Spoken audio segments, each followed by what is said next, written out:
آج کی بڑی خبر ہے امریکی شہریت حاصل کرنے والوں کے لیے۔ جی ہاں، USCIS نے نیچرلائزیشن ٹیسٹ یعنی امریکی شہریت کا امتحان مزید مشکل بنا دیا ہے۔ اب سوال یہ ہے کہ کیا بدلا ہے اور نئے امیدواروں کو کیا جاننا چاہیے۔ آئیے سادہ الفاظ میں سمجھتے ہیں۔ پہلے اس ٹیسٹ میں 100 سوالات ہوتے تھے، لیکن اب 28 نئے سوال شامل کر دیے گئے ہیں۔ کل ملا کر سوالات کی تعداد 128 ہو گئی ہے۔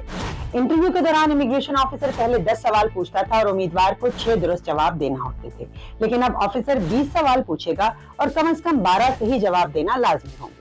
کچھ سوالات کو مشکل بنا دیا گیا ہے اور اب زیادہ تفصیل والے جوابات دینا ہوں گے۔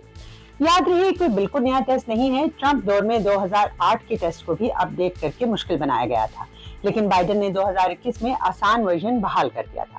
اب دوبارہ سختی کی جا رہی ہے تاکہ صرف وہی لوگ شہریت حاصل کریں جو مکمل طور پر امریکی اقدار اور قوانین کو سمجھتے ہوں۔ USCIS نے کہا ہے کہ یہ تو پہلا قدم ہے۔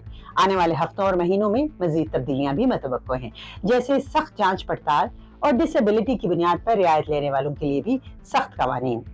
تو اگر آپ یا آپ کے جاننے والے شہریت کے خواہش مند ہیں تو ذہن میں رکھیں کہ یہ سفر اب تھوڑا مشکل ہو گیا ہے۔